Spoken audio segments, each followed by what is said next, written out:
Hello दोस्तों, brain fog और सुस्ती में क्या फ़र्क होता है। ब्रेन फॉग बेसिकली मतलब ये है कि आपका दिमाग काम नहीं कर पा रहा है, कंसंट्रेट नहीं कर पा रहे और मानसिक रूप से आप बिल्कुल शिथिल हो गए हो।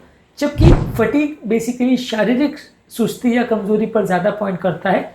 ये दोनों लगभग सिमिलर चीज़ें, दोनों में लगभग आपको कमज़ोरी सुस्ती का एहसास होता है, लेकिन दोनों के कारण अलग होते हैं और दोनों में सिग्निफिकेंट डिफरेंसेस है जिसको समझना ज़रूरी है। तभी हम इनके मैनेजमेंट स्ट्रैटेजी को चेंज कर सकते हैं और तब हम इनको बेटर वे में मैनेज कर सकते हैं।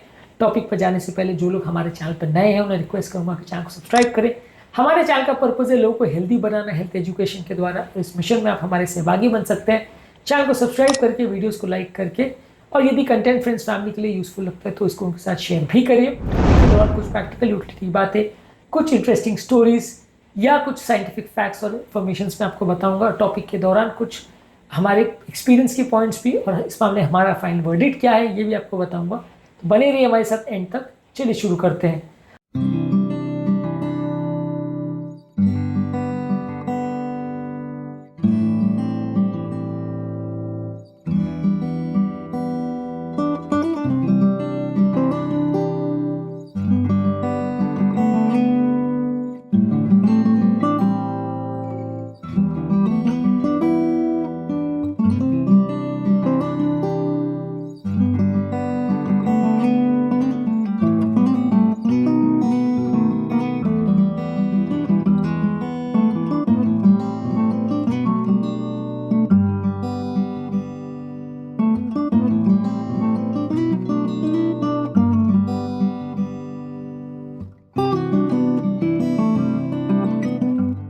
इन दोनों में से क्या डिफरेंस आपको लगता है और क्या आपकी लाइफ में आपको पहले महसूस हो चुका है, कमेंट सेक्शन में लिख के हमें बताएं।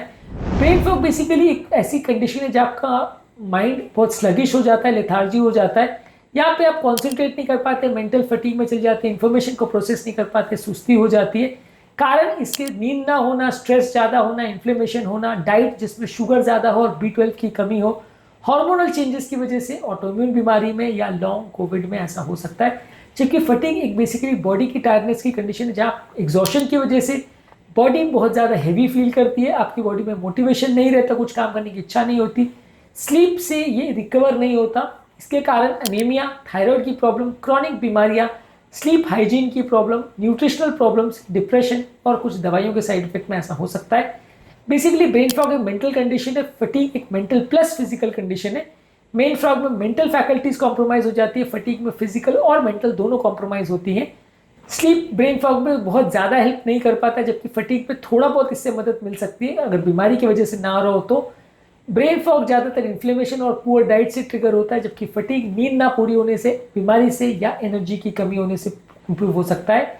ब्रेन फॉग को इंप्रूव करने के लिए आप स्लीप की क्वालिटी को इंप्रूव करिए, प्रोसेस शुगर कम लीजिए, omega 3 fatty acids, B complex vitamin और एंटीऑक्सीडेंट ज़्यादा लीजिए, धूप में टाइम स्पेंड करिए और डिजिटल इक्विपमेंट्स का प्रयोग कुछ टाइम तक मत करिए। जबकि फटीग के लिए आपको मेडिकल बीमारियां जैसे थायराइड और अनीमिया को रूल आउट करना है, आयरन और मैग्नीशियम के फूड प्रोडक्ट ज़्यादा लेने, पानी ज़्यादा पीना है, वॉकिंग और योगा जैसी एक्सरसाइज करना है और अच्छी क्वालिटी की नींद रखना है। ये सारी चीज़ें करने से आप फटीग को इंप्रूव कर सकते हैं। यदि प्रॉब्लम 2 हफ्ते से ज़्यादा चल रही है, डेली फंक्शनिंग में प्रॉब्लम आ रही है और वेट लॉस, मूड चेंजेस भी हो रहे हैं तो डॉक्टर को मिलना ज़रूरी है। बहुत सारी बॉडी की ऐसी बीमारियां जैसे किडनी की बीमारियां, हार्ट फेलियर, लिवर की प्रॉब्लम, ये सारी चीज़ों में फटीग ज़्यादा देखने को मिलता है। ब्रेन फॉग कई हार्मोनल शिफ्ट्स के टाइम पर जैसे मीनोपॉज, प्रेगनेंसी और एड्रिनल प्रॉब्लम्स के टाइम ज़्यादा देखने को मिलता है। यदि आपके पेट की हेल्थ, खासकर पेट के नेचुरल माइक्रोबियल फ्लोरा अगर अच्छे नहीं है तो ब्रेन फॉग देखने को मिलता है। गट डिसबायोसिस की वजह से बॉडी में इन्फ्लेमेशन ट्रिगर हो सकता है, ये भी आर्टिकल्स में पब्लिश हो चुका है। तो पेट की बीमारियों से भी ब्रेन फॉग ट्रिगर हो सकता है। कई बार लोग ब्रेन फॉग को लेजीनेस या खराब मूड से कंफ्यूज कर सकते हैं, जिससे प्रॉपर ट्रीटमेंट में कई बार देरी हो सकती है। कुछ लोगों को कोविड थेरेपी के बाद और कुछ लोगों को कैंसर कीमोथेरेपी के बाद और फाइब्रोमाइल्जिया जैसी बीमारियों में भी कई बार ब्रेन फॉग की प्रॉब्लम देखने को मिल सकती है। फटीग किसी भी कारण से वो नॉर्मल नहीं होता, इसमें इवैल्यूएशन की जरूरत है। ये दोनों ही लगभग सिमिलर प्रॉब्लम है। इस मामले में हमारा फाइनल वर्डिक्ट ये है कि दोनों में से जो भी उसका कारण देखना और ट्रीटमेंट करना जरूरी है। फटीग की प्रॉब्लम में यदि आप चाय कॉफी लेते हो तो आपको थोड़ा फायदा मिलेगा, लेकिन लॉन्ग टर्म में वो उसको कॉम्प्रोमाइज करता है। यदि किसी बीमारी की वजह से, खासकर नींद ना आने की वजह से या किसी शारीरिक बीमारी की वजह से ऐसा हो रहा है तो उसका ट्रीटमेंट करना जरूरी है। ब्रेन फॉग यूजली कई बार ब्रेन की बीमारियों का भी इंडिकेटर हो सकता है, खासकर ब्रेन की डिजेनरेटिव बीमारियां जैसे अल्जाइमर्स और पार्किंसन डिजीज का। तो इसके लिए लॉन्ग टर्म ब्रेन की जांच करना भी ज़रूरी है। इस मामले में हमारा फाइनल वर्डिक्ट ये है कि दोनों में ही फिजिकल एग्जॉशन होता है। जिन कारणों से हो रहा है, जैसे नींद की कमी की वजह से, डिहाइड्रेशन की वजह से, शुगर की कमी की वजह से, या शुगर एक्सेस की वजह से, या मोबाइल यूज़ की वजह से, ये सारी चीज़ों दोनों को कॉम्प्रोमाइज़ कर सकती है। इसलिए दोनों ही प्रॉब्लम में आपको इसको कम करना है। प्रॉपर डाइट का, एक्सरसाइज का ध्यान रखना है, मल्टीविटामिन्स का ध्यान रखना है, प्रॉपर स्लीप अच्छी होनी चाहिए। ये सारी चीज़ें आपके मेंटल फटीग को और फिजिकल फटीग दोनों में फ़ायदा करेगी। तो आपके अनुसार ये दोनों में डिफरेंस है या नहीं, और आपको इन दोनों में से कौन सी प्रॉब्लम होती है, कमेंट सेक्शन में लिखकर हमें बताएं। तो अब आपको पता चला कि अगर किसी को कमजोरी सुस्ती का प्रॉब्लम है तो सिर्फ रेस्ट लेने से वो प्रॉब्लम हमेशा दूर होगी, ऐसा ज़रूरी नहीं है। दोनों प्रॉब्लम्स में काफ़ी सिमिलरिटी है, काफ़ी डिफरेंसेस भी हैं। इनके डिफरेंस को समझना बीमारी को सॉल्व करने के लिए काफ़ी ज़्यादा ज़रूरी है। यदि आप प्रॉपर वे में इसको मैनेज करेंगे तो बीमारी को सॉल्व करना मुश्किल नहीं होगा।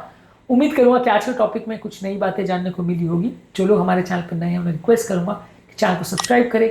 हमारे चैनल का पर्पज़ है लोगों को हेल्दी बनाना। हेल्थ एजुकेशन के द्वारा इस मिशन में आप हमारे सहभागी बन सकते हैं। चैनल को सब्सक्राइब करके, वीडियोस को लाइक करके, और यदि कंटेंट यूजफुल लगता है तो फ्रेंड्स फैमिली के साथ इसे शेयर भी करिए। आपके कमेंट्स का भी हमें इंतजार रहेगा। आप अपनी हेल्थ प्रॉब्लम्स और हमारा एफर्ट आपको कैसा लगता है कमेंट सेक्शन में लिख के हमें ज़रूर बताएं।